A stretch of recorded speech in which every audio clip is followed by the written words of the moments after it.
Depois de fazer vídeo de 2 filmes que estão na Amazon, nesse formato novo de recomendação de filmes que estão no streaming, hoje é a vez de falar de uma obra-prima do terror que está na Netflix.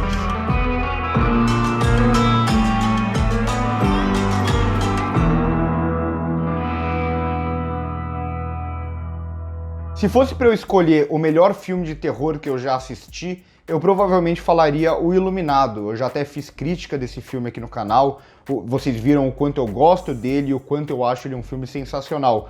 Mas se fosse para escolher o filme do meu coração, o filme de terror que eu mais gosto, talvez esse filme seria O Enigma de Outro Mundo, a segunda versão dele, a versão do John Carpenter, que é o filme que eu vou falar hoje. O John Carpenter é o mesmo diretor de Halloween, o original, que é o meu filme de slasher favorito, esse subgênero do terror que ficou tão popular nos anos 80.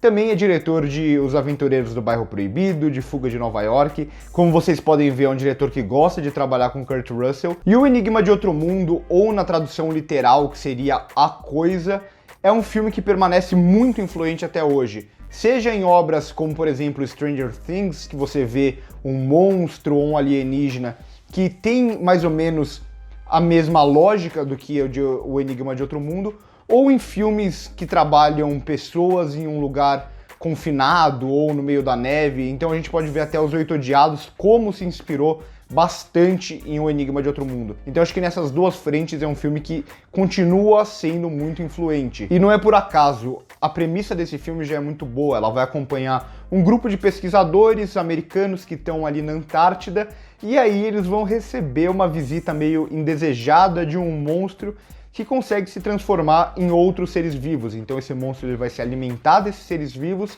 e vai se transformar nele. Então se você viu a terceira temporada de Stranger Things, você já vai ser bastante familiar com a premissa desse filme ou com a lógica desse monstro. O que eu vou fazer aqui é falar de alguns pontos que me agradam muito no filme, abordar principalmente esses dois lados do filme, tanto o filme de monstro alienígena como também esse lado um pouco mais social dos personagens, e no final de tudo isso eu quero destrinchar um pouco mais a cena principal desse filme, a grande cena que é lembrada até hoje, que é a cena ali dos testes de sangue. Eu quero mostrar um pouco como a montagem é eficiente demais nessa cena e como, graças à montagem, essa cena se tornou tão marcante como ela é hoje. Então, olhando pelo lado do monstro, eu acho que esse filme funciona muito, porque o monstro aqui é simplesmente espetacular. Ele, ao mesmo tempo que ele se transforma em outros seres humanos, ou num cachorro, ou em qualquer ser vivo, e isso é muito eficiente para causar o suspense da história,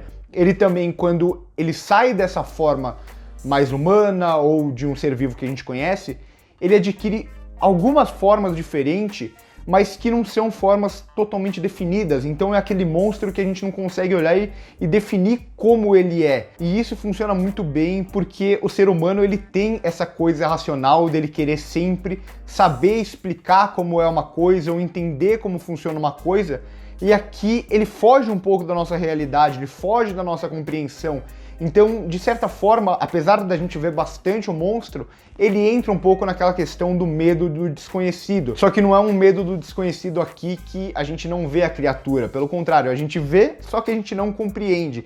E quando a gente vê ela meio que se transformando, esse filme ele é da década de 80, mas a maquiagem dele é tão fantástica que ela funciona de uma forma espetacular até hoje. Então vai ter transformações onde ele vai para um lado mais gosmento, onde ele vai trazer um lado mais humano, em outro ele vai se transformar em dentes na barriga de um cara.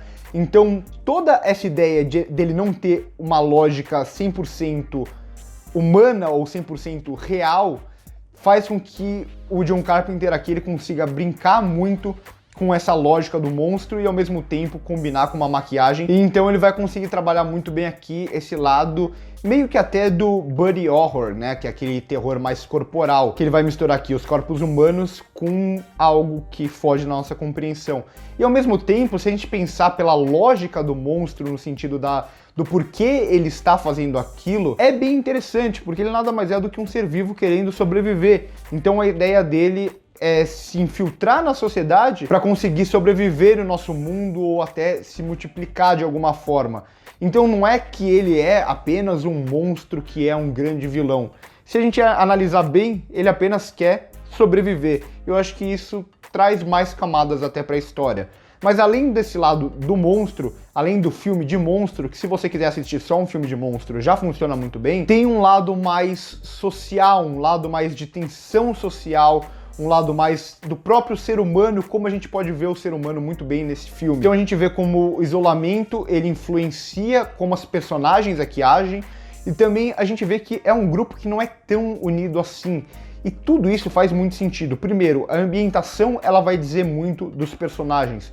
Toda essa frieza do lugar também se reflete um pouco em como são as personagens. Como eu disse, eles se conhecem, mas a gente não sente em nenhum momento que um vai entregar a sua vida para salvar o outro. E tudo isso vai ajudar muito nesse lado da claustrofobia, de você estar preso ali num lugar que você não tem para onde escapar com pessoas que você não é tão próximo, e também da desconfiança. Como eu disse, o monstro ele pode se transformar em qualquer um.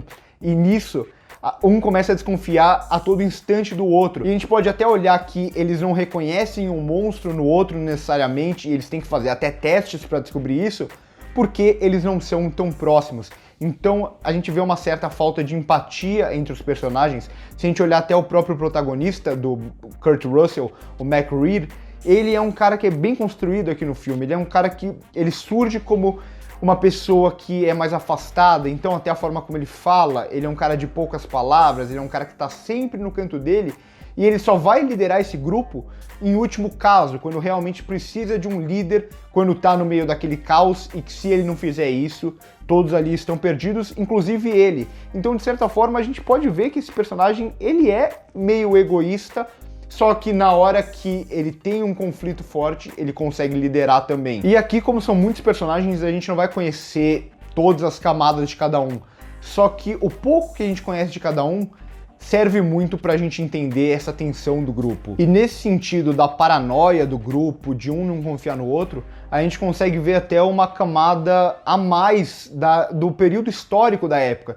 Então é um filme que está sendo feito durante a Guerra Fria, onde as tensões sociais estão mais fortes ainda, e até a lógica da coisa, essa coisa de se infiltrar em uma época onde a espionagem reinava. E só antes de entrar na cena principal que eu quero analisar, merece um destaque também a trilha do Ennio Morricone aqui, que ela começa já a trazer uma tensão antes mesmo dessa tensão estar na tela. Então a gente já começa a entender que tem alguma coisa errada, e muito disso passa pela trilha. É uma trilha que é fantástica, e como eu já citei Os Oito Odiados, que se inspira muito nesse filme, o Tarantino escolheu para ser o compositor dele lá, também o Ennio Morricone, então não é por acaso Os Oito Odiados é abertamente muito inspirado nesse filme. E bom, chegamos à cena principal, a cena que é mais comentada até hoje desse filme.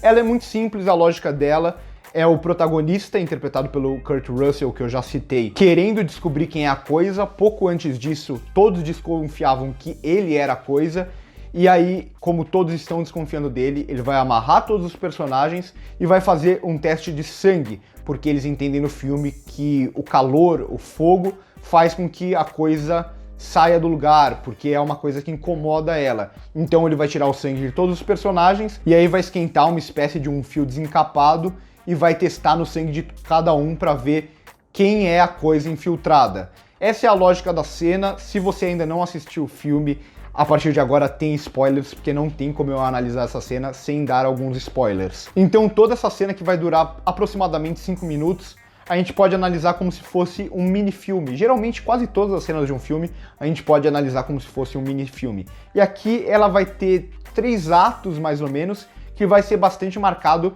pela montagem que vai se diferenciar nesses 3 atos. Óbvio que, diferente de um filme, aqui os atos não vão funcionar da mesma forma. Aqui o primeiro ato da cena vai ser um pouco mais longo, porque esse primeiro ato da cena vai ser o suspense dela. Então ele vai deixar os planos mais tempo, ele vai alongar esses momentos para causar o suspense, que o suspense nada mais é do que a gente esperando algo acontecer, e o diretor ele vai prolongar esse tempo de espera para deixar a gente mais tenso. Então esse primeiro momento vai ser ele tirando o sangue de cada um. Tudo isso vai acontecer bem mais devagar, como eu disse, com planos que vão demorar muito mais tempo, e aí ele vai começar testando cada um deles até o momento onde ele testa o sangue onde está a coisa, e a coisa aparece. Então a pessoa em que a coisa está infiltrada começa a se transformar. E aí muda drasticamente a cena e muda drasticamente a montagem da cena. Os planos que eles eram bem mais alongados pra gente sentir esse suspense e ficar na expectativa de quem é a coisa, porque a gente não sabe aqui onde que a coisa tá infiltrada, no momento em que ela é descoberta, o McCreed começa a falhar o lança-chama dele, o outro que tá com o lança-chamas entra em pânico e aí vai virar um caos. É o clímax da cena e é também um caos acontecendo aqui. Então, com os dois lança-chamas falhando, os outros personagens presos junto ao que é a coisa e a coisa se transformando. Os planos vão ficar muito mais rápidos, muito mais curtos e tudo isso vai gerar esse caos da cena. Então a gente vê a coisa se transformando, a gente vê o lança-chamas do McCreed falhando e ele tentando consertar, a gente vê o outro personagem em pânico, a gente vê o outro grupo de personagens tentando escapar e fugir da coisa. Tudo isso vai acontecendo ao mesmo tempo, com planos muito rápidos, e tudo isso vai causar uma angústia muito grande na cena. Esse momento, ele não é tão longo, só que é tão angustiante que parece que ele demora bem mais tempo do que ele realmente acontece. E aí vai chegar um momento que a coisa engole o personagem que entrou em pânico, o McCreed na última hora consegue fazer o lança-chama dele funcionar e vai queimar a coisa. E nisso a coisa acaba saindo do lugar onde eles estão e meio que morrendo, entre aspas, na neve. E nesse momento final, quando o perigo já passou, os planos eles começam a ficar mais normais. Eles não vão ficar nem tão extensos como o momento em que está acontecendo o suspense da cena, eles também não vão ficar tão rápidos como o momento onde está tendo o grande perigo. E pronto, fim de cena. E é um exercício muito legal a gente analisar assim grandes cenas que a gente já viu, de grandes filmes ou de filmes que a gente gosta muito, e tentar entender o que causou aquele sentimento na gente. Por que a gente gosta tanto daquelas cenas? E aqui em Um Enigma de Outro Mundo, eu acho que toda a construção dessa cena mais marcante passa muito pela montagem, que vai construir tanto suspense quanto o caos dela, e como ele vai funcionar muito legal aqui. Os 3 atos vão ser até bem marcados nessa cena. E enfim, em resumo, pra mim não tem a menor dúvida que O Enigma de Outro Mundo é um filme nota 10.